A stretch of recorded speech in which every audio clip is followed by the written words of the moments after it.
샬롬, 말씀 위에 하루를 세우는 시간, 새엄속교회 권현철 목사입니다. 6월 23일 화요일입니다. 우리 인간은 어떤 은혜를 경험하고 큰 영적 체험을 하게 되면 나도 모르게 내 감정과 열정에 도취되어 복음의 본질을 잃어버릴 때가 많습니다. 오늘 본문은 고린도 교회 성도들이 그토록 자랑하던 영적인 은사들이 공동체 안에서 어떻게 무질서와 혼란을 가져왔는지 지적하며 성령의 은사가 지향해야 할 참된 영적 성숙과 질서가 무엇인지를 선포합니다. 오늘 말씀을 통해 우리의 예배와 삶을 단단하게 붙들어줄 하나님의 지혜를 발견하시길 원합니다. 오늘 말씀 고린도전서 14장 20절에서 40절입니다. 형제들아, 지혜에는 아이가 되지 말고 악에는 어린아이가 되라. 지혜에는 장성한 사람이 되라.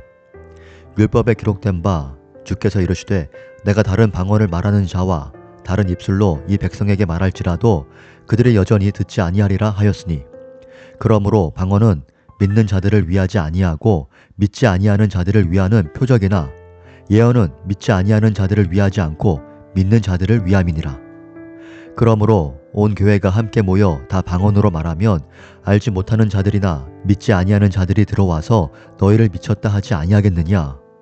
그러나 다 예언을 하면 믿지 아니하는 자들이나 알지 못하는 자들이 들어와서 모든 사람에게 책망을 들으며 모든 사람에게 판단을 받고 그 마음에 숨은 일들이 드러나게 되므로 엎드려 하나님께 경배하며 하나님이 참으로 너희 가운데 계신다 전파하리라.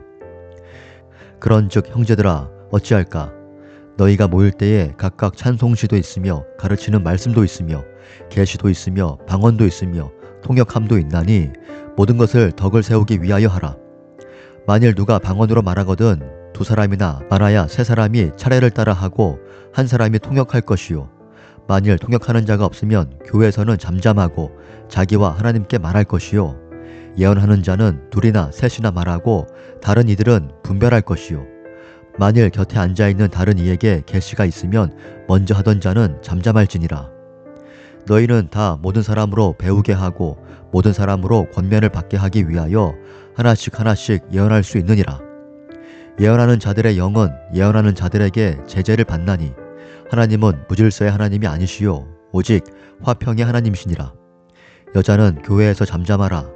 그들에게는 말하는 것을 허락함이 없나니 율법에 이른 것 같이 오직 복종할 것이요. 만일 무엇을 배우려거든 집에서 자기 남편에게 물을지니 여자가 교회에서 말하는 것은 부끄러운 것이라. 하나님의 말씀이 너희로부터 난 것이냐 또는 너희에게만 임한 것이냐. 만일 누구든지 자기를 선지자나 혹은 신령한 자로 생각하거든 내가 너희에게 편지하는 이 글이 주의 명령인 줄 알라. 만일 누구든지 알지 못하면 그는 알지 못한 자니라. 그런즉 내 형제들아, 예언하기를 사모하며 방언 말하기를 금하지 말라. 모든 것을 품위 있게 하고 질서 있게 하라. 아멘. 사랑하는 성도 여러분, 고린도 교회 성도들은 하나님이 주신 영적인 은사, 특히 방언과 예언 같은 눈에 보이는 신령한 체험들을 참 많이 가졌습니다. 그러나 영적으로 미숙했던 그들은 이 은사를 공동체의 유익이 아니라 자기 자신을 자랑하고 과시하는 수단으로 삼았습니다.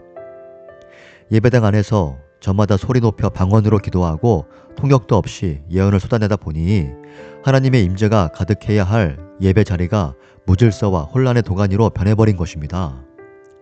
바울은 이러한 그들의 모습을 향해 지혜에는 아이가 되지 말고 장성한 사람이 되라고 강하게 권면합니다. 영적인 은사를 많이 받았다고 해서 장성한 그리스도인이 되는 것이 아니라 그 은사를 다스릴 줄 아는 성숙한 지혜가 있어야 진짜 어른이라는 뜻입니다. 바울은 예배 중에 행해지는 모든 영적인 행위의 대원칙을 선포합니다. 모든 것을 덕을 세우기 위하여 하라. 개혁주의 신학에서 덕을 세운다는 것은 교회를 든든하게 건축해간다는 의미입니다.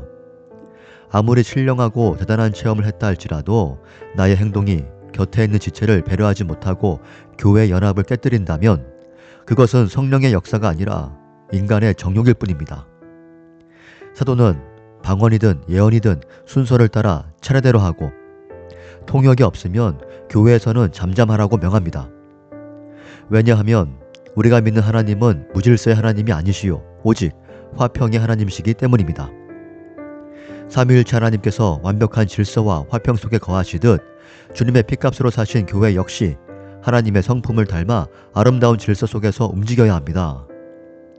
본문 후반부에 언급되는 여성 성도들의 침묵에 대한 권면 역시 당시 예배를 어지럽히던 무질서한 환경 속에서 창조의 질서와 교회의 품위를 지켜내기 위한 목회적 처방이었습니다.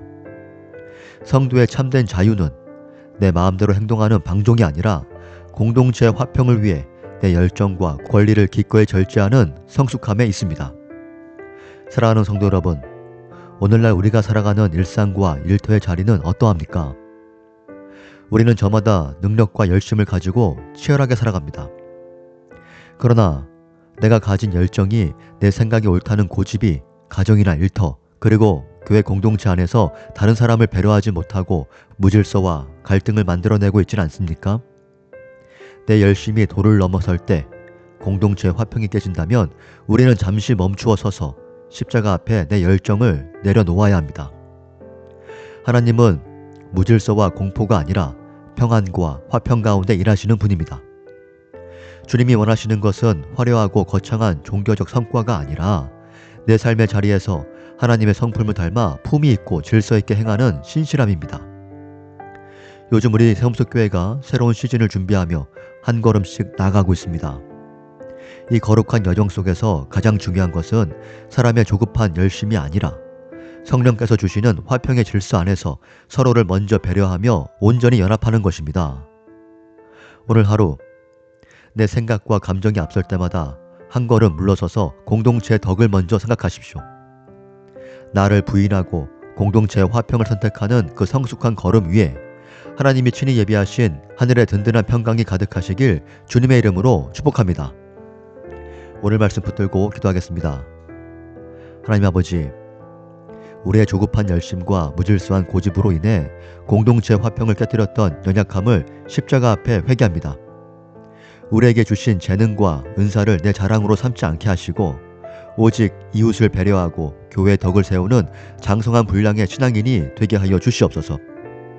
오늘도 우리가 머무는 가정과 일터의 현장에서 모든 일을 품위 있고 질서 있게 행하며 오직 하나님의 화평만을 드러내는 거룩한 하루가 되게 하여 주시옵소서.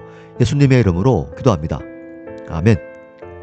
오늘도 내 삶의 무질서를 바로잡아 주시는 하나님을 바라보며 일상의 자리에서 깊은 조화와 평안을 누리는 화요일 보내시길 바랍니다. 샬롬.